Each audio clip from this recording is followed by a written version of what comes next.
I mean, That's come on. pretty aggressive. Couldn't share one, Mike? You would think, No, right? okay. You know, I feel you.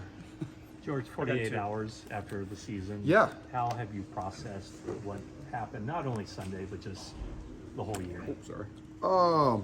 Whole year, just very appreciative. Stringing along 12 wins, especially after starting the way we started, was awesome. Great memories. Getting a guy like Christian McCaffrey halfway through the season to see the way he affected our offense, the way he kind of changed some stuff and helped our team was awesome. Seeing a team to go through 3+ quarterbacks and respond and still play at a high level, awesome. I know fantastic people in this building. Showed up every single day, trying to work at their highest level. That's inspiring. It's really fun to be a part of something like that.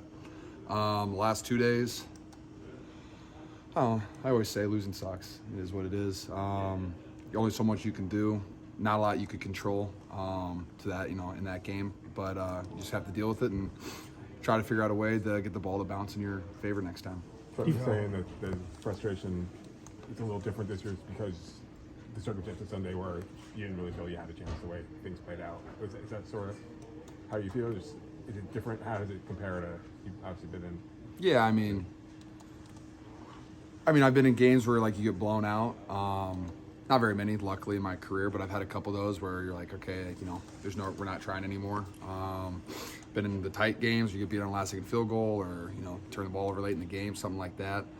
Yeah, it was definitely not the greatest situation to be in on Sunday. Not being able to throw a football, so it's like only so much you can do in the pass game as a receiver. But yeah, it just wasn't the greatest feeling. I had faith in us. We converted 3rd and 12, and even though we're down 14, it's just kind of like, all right, we can still make this interesting. Like, it's definitely not over. And then when you lose your 4th-string quarterback and your backup who's can't throw a football, it comes in. It's just kind of like, all right, well, it's going to take a miracle, but it's still possible. And then, their offense was a really good offense. They kept scoring, so it is what it is. That's football. Disappointed, but it is. Was there any talk of maybe having Christian McCaffrey come in the Wildcat, or Kyle Juszczyk come in, the emergency quarterback, instead of bringing Purdy back in? Is that discussed at all? I wasn't a part of those discussions. There might have been. I don't know. You'd have to ask those guys. Would you have liked to seen? Like that, or? Who knows? Throw Juwan in there, see what he can do. He was, top 10 high school quarterback. But at the end of the day, it's the NFC Championship game. You're down, 28 points. There's only so much you can do and expect out of guys. But yeah, could we have done A, B, C differently? Sure. Hindsight's 20/20. I don't know. That's a great question for Kyle, I guess. Is there an emotional toll of getting so close 3 out of the last 4 years to winning a Super Bowl and just coming up short? It's a fantastic question. Wow. Yeah, no, it's football. You put yourself out there every single day, every single Sunday, all the work you do the entire offseason, you start training in March, you go through all the OTAs, new teammates, building bonds, working hard, going through, injuries, practice, just kind of building yourself up. And then you put yourself out there every single Sunday to be judged by millions of people, whether it's coach's tape copy, I'm getting tagged in on Twitter, people on ESPN talking about stuff, people coming at your team, certain players on the team, every single day. That's kind of how it is. Nice things written about us too, but a lot of negative portrayal. And when you put yourself out there all the time, it drains you a little bit. But when you're a locker room full of guys like this, organization like this, guys that build you up and to keep you positive and you keep grinding every single day, that's how you string together 12 wins. And there's definitely not a happiness. There's a lot of great memories. Yeah, sure. Losing again, it's terrible. It's not fun, but I ain't dead yet, and I'll be right here next year ready to roll. Jordan, you've had quarterback questions. This team's had quarterback questions each of the last few off seasons. Yeah, Really? Probably will again. This I can't wait to talk to you guys about it. We'll start right now. Yeah, bring it, man. What's your confidence level in the guys that you have coming back based on what you've seen? Well, first off, I've had a 6-year career. I've had 1 year with one quarterback, super fun, 2019. Other than that, I've had 2 or more. 4 out of 6, I've had 3 or more. It's awesome. It's an experience. I just love a plethora of quarterbacks to choose from. What's my confidence level? I don't know how you can't be, confident in Brock Purdy, what he put together. I don't really foresee us losing too many of our skill positions. Going into next year, obviously, there's contracts and stuff, after next season. But, next year, I think we have an ability, we have a possibility to go out there and compete at a really high level from right away. Not take a slow start. That's my goal. So You know, I don't know, like Trey, hopefully he's throwing again here soon, and, you know, it'll be a nice competitive battle for him. You know what I mean? I have no idea what the guy behind me is going to do. I had no idea what he was going to do last year or the year before that, too, and hey, you never know what happens. But I know that John and Kyle are going to bring capable people in this building to compete and give us our best shot of winning, so they've done a pretty good job of, you know, getting us to win, you know, bring guys in here who want to win, and giving us a shot at winning. So whoever they bring in, whatever, you know, the choices are, whoever we're competing with, like, you know, at those positions, it'll be a good competition, and I'm excited to be a part of it. So some stability would be your number one request. Yeah, I mean, why not?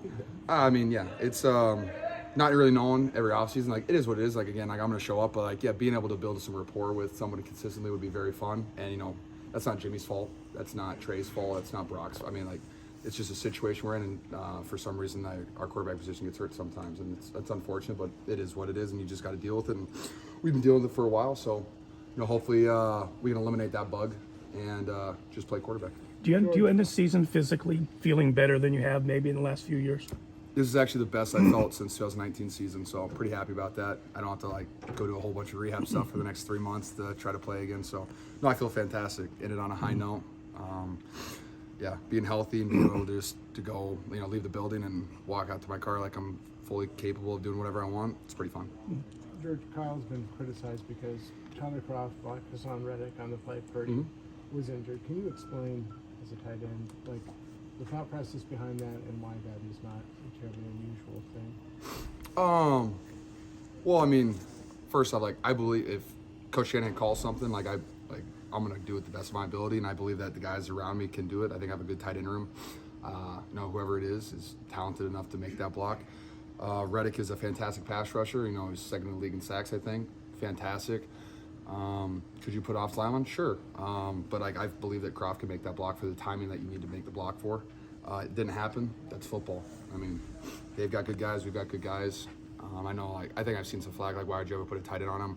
I'm pretty sure I had 2 pass pros against him where I shut him down. And again, like, you pay me a lot more money than you pay the next guy, and that's why the reason you pay me. But I still believe in, like, my teammates to be able to make those blocks. So, you know, it's unfortunate, but everyone's going to come at Kyle's side for that. Why are you leaving a tight end on a defensive end? People do it. It's just on that play, it didn't work very well. It also seems that Reddick was dead set on the pass, didn't look for the run fake at all. Was that just the Eagles gambling hard on that play? I think that a lot of their game plan was we're just going to sprint upfield and not care about any of the stuff, like the motions and stuff you have going on in the background. I mean, they have the D-line capable to do that with a guy kind of not going rogue, but, hey, you see the tackle go away from you, split the gap, and just see how fast you can get to the quarterback because of all the play action stuff that we do. I think it's a good game plan by them. We could have done a couple things different to probably try to eliminate that, but, you know, early on when we had a quarterback that was capable of throwing a football, I think they were just saying, screw it, and we're going to let you guys run the ball, but we're not going to let you get any of your explosive passes. Brock could miss all of the spring practices, all of OTAs. I know. Which It's is awesome. Usually a concern for a young quarterback. Is it less of a concern for him, just given what he showed you guys this season? I mean, I think Brock's proven nothing more that he's a gamer. He knows how to play quarterback. He's a guy that's going to get better with reps. So would I prefer Brock to have it a full offseason? Sure, I would love for him to have that full offseason to throw the ball, getting, you know, more rhythm with all the guys. Did he do a fantastic job with no reps stepping in and playing at an incredibly high level for 9 weeks? Fantastic. I mean, I don't know what he could have done differently to play at a better level. So, yes, would I like that not to be the case for him to be hurt right now?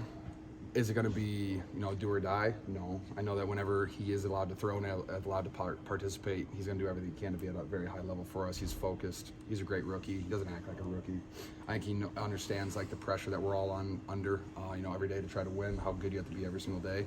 He's aware of that. So I'm not worried that he's going to, like, take the offseason off and say, oh, wow, I won 8 games in a row and I'm really good at football. Like, it's not going to be that hard. It's going to be harder next year because guys aren't going to let Brock Purdy be Brock Purdy probably. Back-to-back NFC championships, 3 out of the last 4 years. What's it going to take to get over the hump? That's very similar to the question you asked me like 5 minutes ago. You know, ball needs to bounce away a little bit better, continue to play at a high level, continue to practice at a high level. We have fantastic guys in this locker room. We have a very talented roster, great roster depth. Get the ball to the guys and make plays and stay as healthy as you possibly can be. All right, thanks, George. Thank you, George. guys. Appreciate it.